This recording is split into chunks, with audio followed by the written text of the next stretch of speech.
Inilah alasan ilmiah mengapa kedai kopi menjadi surga bagi banyak pekerja kreatif. Suara mesin espresso, gumam percakapan asing, dan denting delas menciptakan white noise atau kebisingan putih yang konstan.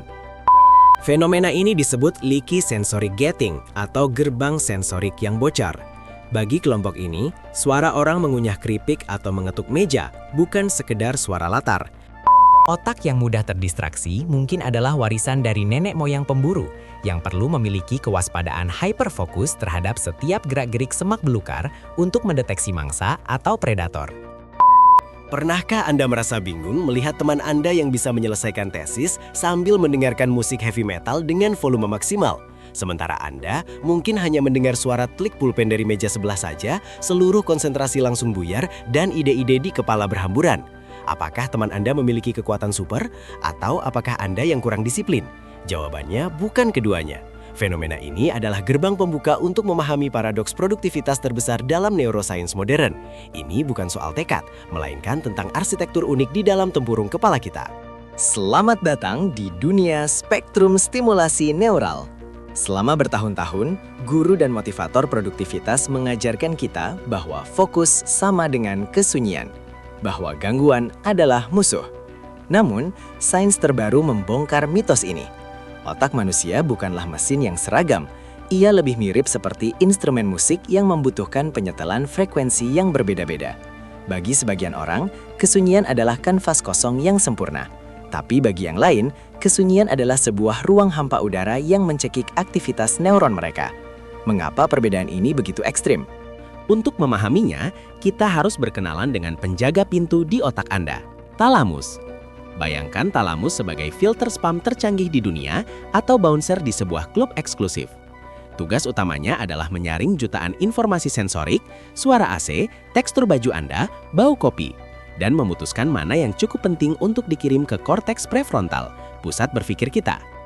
Pada otak neurotipikal, filter ini bekerja sangat efisien, memblokir kebisingan latar belakang sehingga Anda bisa fokus. Tapi, bagaimana jika filter ini terlalu longgar atau justru terlalu ketat? Mari kita gunakan analogi equalizer audio. Otak Anda memiliki pengaturan level dasar untuk kewaspadaan atau arousal. Agar sinyal fokus bisa terdengar jernih, level input harus pas. Tidak boleh terlalu rendah hingga sinyal hilang, dan tidak boleh terlalu tinggi hingga terjadi feedback yang menyakitkan. Disinilah letak kuncinya. Setiap orang memiliki posisi default slider yang berbeda. Orang yang mudah terdistraksi seringkali memiliki level dasar dopamin yang rendah. Mereka seperti radio yang sinyalnya lemah dan penuh kresek statis. Inilah konsep yang akan mengubah cara pandang Anda, stochastic resonance. Dalam fisika, ini adalah fenomena di mana sinyal yang terlalu lemah untuk dideteksi justru bisa diperkuat dengan menambahkan noise atau gangguan acak. Terdengar kontradiktif, bukan? Menambahkan kebisingan untuk memperjelas pesan. Tapi inilah yang terjadi pada otak yang lapar stimulasi. Bagi mereka, keheningan total membuat sinyal fokus tenggelam di bawah ambang batas kesadaran. Mereka butuh latar belakang bising, seperti musik atau keramaian kafe, untuk mendorong sinyal fokus tersebut melewati ambang batas agar bisa diproses. Kondisi ini sering dikaitkan dengan spektrum ADHD atau tipe kepribadian pencari sensasi tinggi. Otak mereka secara kronis kekurangan dopamin tonik, level dasar dopamin saat istirahat. Ketika mereka berada di ruang sunyi, otak mereka panik karena kurangnya stimulasi dan mulai mencarinya sendiri. Akibatnya, Anda mulai melamun, mengetuk-ngetuk jari, atau mencari distraksi di ponsel. Otak Anda bosan, bukan karena tugasnya membosankan, tapi karena lingkungan sensoriknya terlalu sepi untuk menjaga mesin neural tetap menyala. Inilah alasan ilmiah mengapa kedai kopi menjadi surga bagi banyak pekerja kreatif. Suara mesin espresso, gumam percakapan asing, dan denting delas menciptakan white noise atau kebisingan putih yang konstan. Kebisingan ini cukup untuk menyibukkan bagian otak bawah sadar yang haus stimulasi, memberi makan si penjaga pintu tadi, sehingga bagian otak sadar, korteks prefrontal, bisa bekerja dengan tenang tanpa gangguan internal. Ini adalah bentuk multitasking biologis, si bagian otak menikmati kebisingan, agar sebagian lainnya bisa menulis kode atau naskah dengan brilian. Namun, cerita ini memiliki sisi sebaliknya. Mari kita bicara tentang mereka yang menderita saat ada suara sedikit saja.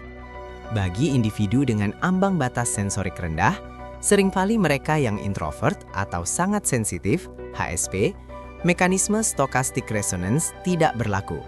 Sistem saraf mereka sudah berada di ambang batas tinggi secara alami. Menambahkan noise bagi mereka sama seperti menuangkan bensin ke dalam api yang sudah berkobar. Talamus mereka tidak menyaring, melainkan membanjiri korteks dengan setiap detail kecil. Fenomena ini disebut leaky sensory gating atau gerbang sensorik yang bocor. Bagi kelompok ini, suara orang mengunyah keripik atau mengetuk meja bukan sekedar suara latar. Otak mereka memprosesnya dengan prioritas yang sama tingginya dengan suara alarm kebakaran. Tidak heran jika reaksi yang muncul bukan sekedar kehilangan fokus, tapi juga iritasi emosional atau bahkan kemarahan. Ini bukan karena mereka manja, tapi karena otak mereka secara harfiah tidak mampu mengabaikan input tersebut.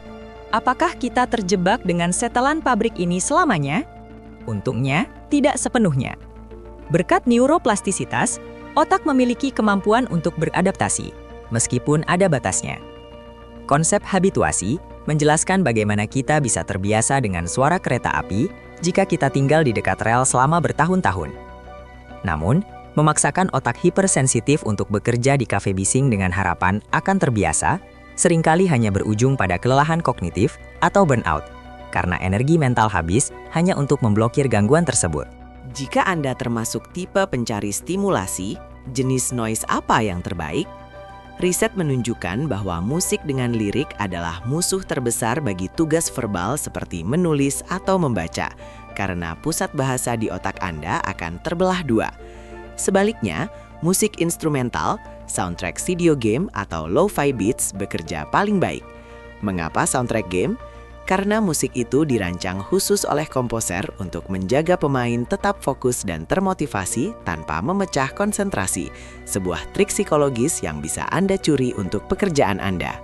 Teori evolusi memberikan perspektif menarik lainnya, hipotesis pemburu versus petani.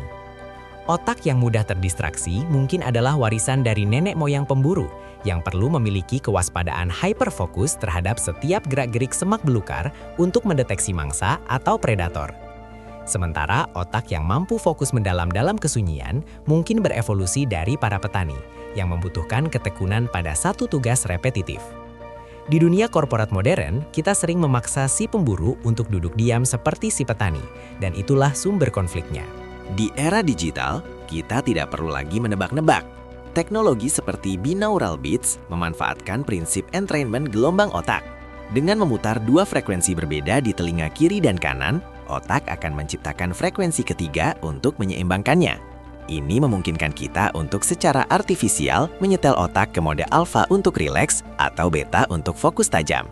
Ini adalah biohacking, menggunakan teknologi audio untuk memanipulasi neurokimia kita sendiri sesuai kebutuhan. Jadi, mari kita berhenti menghakimi diri sendiri atau orang lain dengan standar disiplin yang tunggal. Jika Anda tidak bisa bekerja dalam hening, itu bukan tanda kelemahan karakter. Itu adalah tanda bahwa mesin neural Anda membutuhkan bahan bakar oktan tinggi berupa stimulasi sensorik. Memaksa otak tipe stochastic resonance untuk bekerja di ruang isolasi sama tidak efektifnya dengan memaksa otak sensitif untuk bekerja di tengah pasar malam. Keduanya adalah resep bencana produktivitas. Paradoks produktivitas ini mengajarkan kita satu hal, tidak ada satu ukuran untuk semua. Solusinya adalah eksperimen. Uji diri Anda dengan kesunyian total, lalu dengan white noise, lalu dengan musik cadas. Perhatikan kapan Anda merasa paling mengalir. Alih-alih melawan arus neurobiologi Anda, berenanglah bersamanya.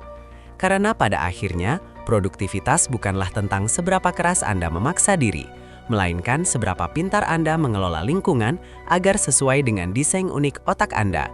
Sampai jumpa di frekuensi berikutnya.